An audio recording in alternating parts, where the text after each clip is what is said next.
Apalagi nih kita baru bikin setelah COVID ya. Jadi kan pas COVID tuh kayak mungkin pada stres ya di rumah ya, kayak aduh di rumah gue ngapain aja nih, bingung ngapain gitu. Ternyata kita juga bikin nih, kita ada wellness festival. Jadi kita we do a lot of things, nggak cuman mentally issues tapi juga health issues. Jadi kita juga ada session dengan psikolog, kita juga punya session untuk yoga, ada sound healing, segala macam. Ini semua bisa dilakukan di Plaza Indonesia. Kenapa?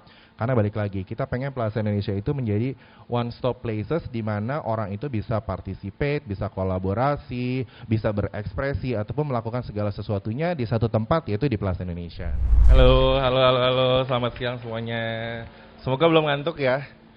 Udah cicipin makanan, minuman sedikit? Mungkin kalau aku nanti, ya, mungkin kalau aku langsung aja. Jadi sebelumnya terima kasih semuanya sudah hadir di Plaza Indonesia, di rumah kami di siang hari ini. Mungkin kalau tadi Bu Feti nanya, siapa yang sebelumnya belum pernah ke Plaza Indonesia?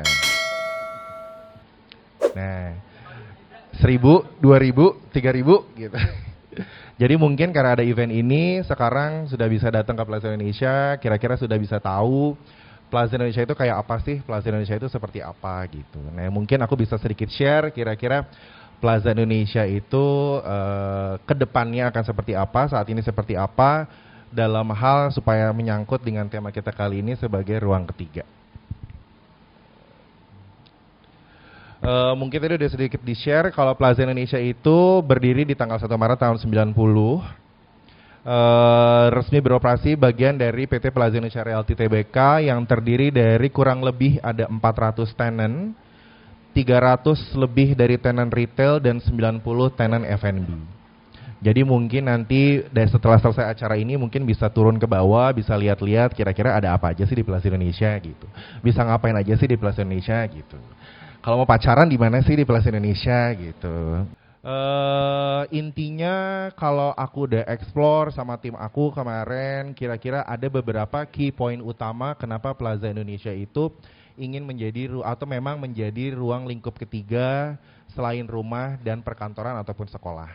Yang pertama, Plaza Indonesia ini merupakan tempat untuk berkumpul, sudah pasti. Yang kedua itu berkolaborasi, berekspresi, dan juga bersosialisasi dan rekreasi. Kita bahas sedikit detail-detailnya kenapa tempat berkumpul. Pasti kita pengen kalau Plaza Indonesia itu jadi one stop shopping. Jadi kayak misalnya one stop place untuk entertainment, untuk doing activities, untuk doing collaboration, doing partnership, doing anything. Kita pengen semuanya bisa dilakukan di Plaza Indonesia. Mau tempat kerja, tempat liburan, tempat nonton, pacaran, semuanya harusnya kayaknya bisa di Plaza Indonesia. Sebenarnya kayak gitu. Nah, yang kedua, tempat berkolaborasi. Semoga dengan tadi misalnya kita ketemu sama orang baru, kayak sekarang mungkin kita banyak networking, kita saling kenal satu sama lain, mungkin dari situ akan lahir hal-hal untuk berkolaborasi. Kayak contohnya Plaza Indonesia dengan GNFI, dengan Berhumas, kira-kira kita ke depannya bisa bikin apa sih gitu. Yuk kita bikin talk show, yuk kita bikin ini gitu. Ternyata kita bisa ngobrol sama audiens yang berbeda, kita bisa ngomong dengan target market yang berbeda. Kira-kira itu akan muncul activation ataupun ide-ide baru yang sebelumnya mungkin nggak pernah kepikiran atau mungkin ternyata oh bisa ya ternyata bikin di Plaza Indonesia gitu, kenapa enggak gitu. Yang kedua, ketiga tempat berekspresi. Kita pengen Plaza Indonesia itu bisa untuk tempat berekspresi untuk siapapun. Kita pengen juga kayak tadi Mbak Bu Heti udah bilang, kita pengen Plaza Indonesia itu jadi tempat yang inklusif, yang untuk siapapun itu bisa hadir. Mungkin bisa dilihat dari mungkin kalau dari lantai 1 mungkin ada brand-brand internasional, kemudian di lantai 3 juga kita ada local curated brand, kita ada Bean House, kita juga ada beberapa kontemporer yang local brand seperti Mashiro, Tulola, itu kita ada loh di sini. Jadi memang semuanya itu ada. Bahkan lantai 4 nanti kita juga bisa lihat, kita juga punya loh curated local brand, kita punya Love and Flare, kita juga punya modest fashion area, kita ada Ria Miranda, Batten Scarf, kita ada Klambi, semua ada loh di Plaza Indonesia gitu. Jadi mungkin untuk yang belum tahu, mungkin kalau 20 tahun yang lalu atau 30 tahun yang lalu mikir kayak Plaza Indonesia, aduh mau ngapain sih ke Plaza Indonesia, aduh kayaknya harus rapih deh, harus begini, kayaknya harus begitu, aduh pakai baju apa ke Plaza Indonesia, gini-gini. Ternyata sekarang kita sudah bertransformasi, kita sudah berubah, Plaza Indonesia itu welcomes you everyone untuk datang ke Plaza Indonesia. Siapapun bisa datang ke Plaza Indonesia. Kemudian karena ada tempat untuk berekspresi itu, Plaza Indonesia juga menjadi tempat kita pengen bikin suasananya menjadi tempat yang nyaman untuk bersosialisasi. Bersosialisasi dalam artian apakah misalnya meeting, misalnya kita di sini ada di Plaza Office Tower yang mungkin kalau bosen nih meeting di kantor, yuk kita ke bawah, yuk kita sosialisasi di bawah gitu. Nah itu mungkin kita bisa juga sekalian ngobrol di bawah. Yang terakhir tentu kita pengen kalau liburan segala macam ternyata di Plaza Indonesia juga nggak melulu kok, jangan punya mindset kayak misalnya oh cuma untuk shopping, enggak. Jadi kita juga pengen kalau Plaza Indonesia juga bisa untuk rekreasi. Contohnya di tempat kita sekarang, di Ganara Art Space. Ini kita bisa doing art activities, kita bisa bikin painting, atau kita juga punya kids area, segala macam. Itu ternyata bisa loh, kita bisa rekreasi di situ. Selanjutnya, mall itu tidak bisa berdiri sendiri. Jadi mall itu juga harus menjadi sebuah kompleks area yang komplit, di mana mall itu ada juga tempat kerjanya, tempat orang bermain, sport gaya hidup, kecantikan, kesehatan, dan juga budaya. Jadi itu juga akan aku bahas di slide selanjutnya. Faktor ruang ketiga yang menjadikan Plaza Indonesia kira-kira enak nih apa aja sih? Misalnya kita ada super blok di pusat kota. Siapa tadi yang kesini naik MRT? Ya 6.000 orang lah kurang lebih ya. Siapa yang kesini naik Transjakarta? Wah lebih banyak 8.000 orang. Nah, jadi ternyata Plaza Indonesia itu sangat mudah loh diakses dengan public transportation. Jadi sekarang karena benar-benar berarti di depan Plaza Indonesia gitu untungnya. Jadi kira-kira semua tuh bisa diakses di Plaza Indonesia gitu. Jadi harusnya Plaza Indonesia tuh kedepannya bisa menjadi tempat pilihan utama untuk tadi menjadi ruang lingkup ketiga untuk bersosialisasi, berekspresi ataupun berkolaborasi. Gitu. Plaza Indonesia juga kita pengennya pasti sama sebagai Bu Fetty, jadi pengen sebagai pusat perbelanjaan dan juga gaya hidup. Dan juga Plaza Indonesia satu kompleks dengan Grand Hyatt Hotel, apartemen dan Kraton Residence, ataupun gedung perkantoran di Plaza Office Tower dan juga berkaitan dengan MRT dan juga Transjakarta. Kemudian dari tempat belanja menjadi gaya hidup. Kira-kira apa sih? Yang pertama mungkin pilar kita yang paling strong pasti adalah fashion. Kalau when we talk about Plaza Indonesia pasti yang utamanya adalah fashion. Kita punya pilar utama kita adalah Plaza Indonesia Fashion Week yang selalu kita adakan. Memang itu acara utama dari Plaza Indonesia yang memang kita bikin sendiri, dibuat sama tim Plaza Indonesia sendiri, yang memang nanti pengisi acaranya juga memang curated talented Indonesian fashion designer yang memang kita curate sendiri. Jadi memang kita home of numerous luxury international brand, tapi kita juga ternyata mengapresiasi apa yang memang kita kira-kira butuh, kita menjadi panggung, kita mau jadi tempat wadah panggung kira-kira untuk fashion designer Indonesia, untuk menjadi tempat bisa mereka showcase koleksi-koleksi terbaru mereka.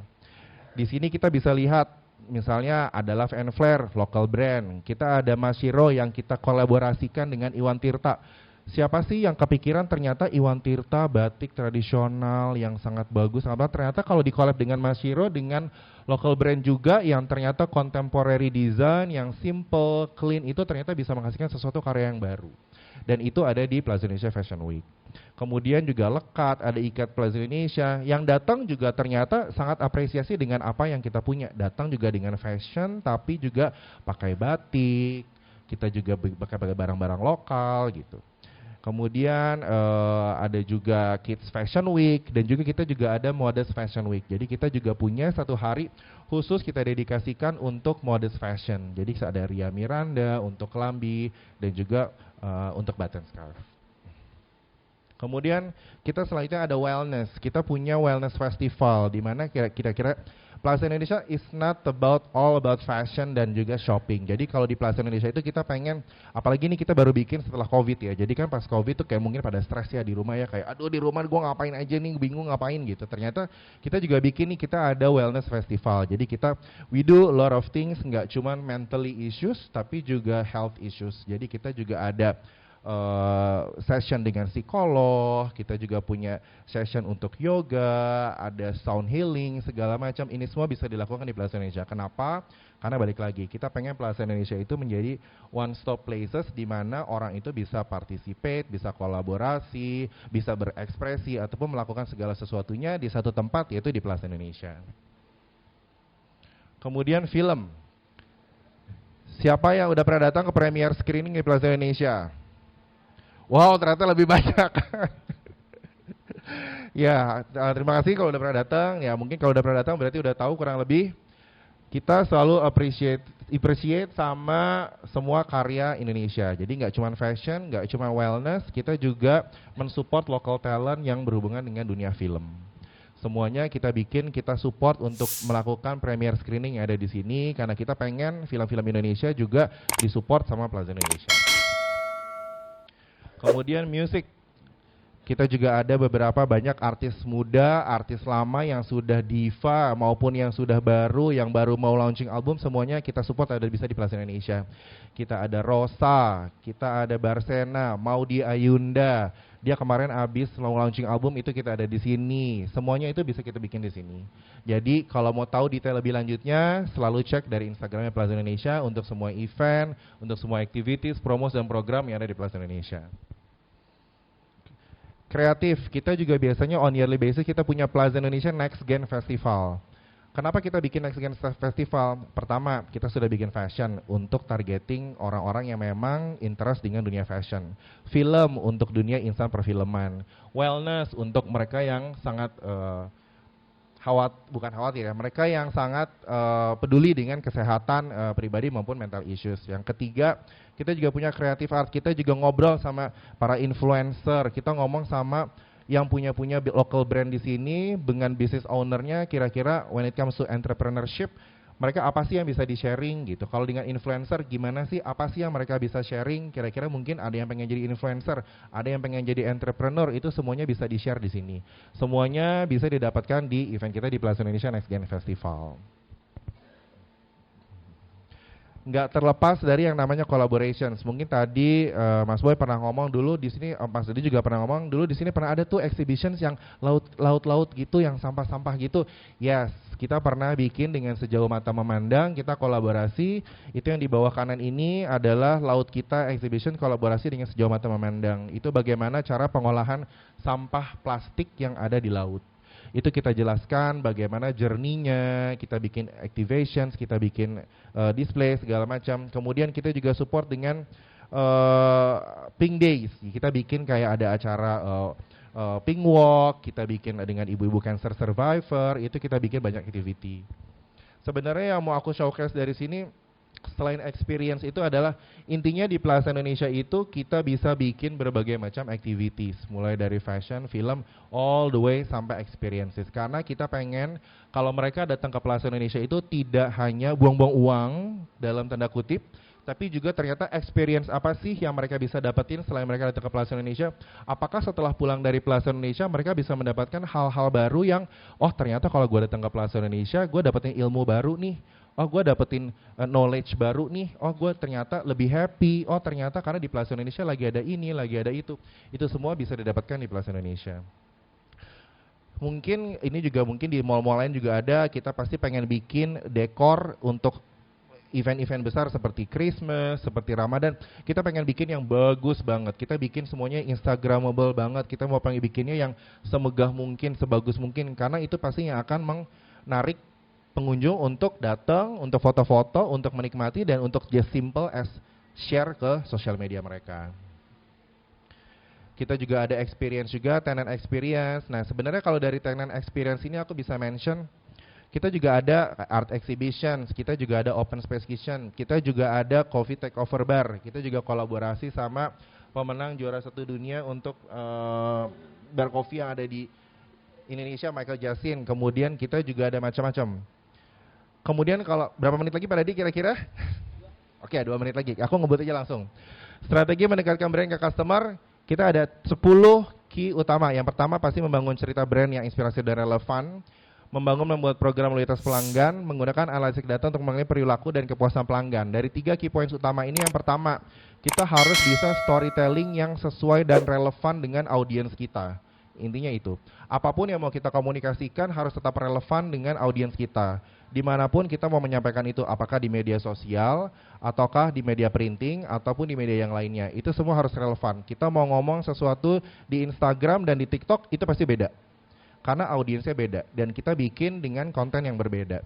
Segala sesuatunya kita harus bikin kita harus selalu mendengar. Kita harus selalu mendengar. Kira-kira feedback apa sih yang kita dapatkan, mau dari customer kita, maupun juga dari audiens kita. Kira-kira kalau kita bikin begini, ternyata kurang seru, ternyata dapat feedback yang kurang memuaskan. Oke, yuk mungkin kita bisa tweak lagi gitu.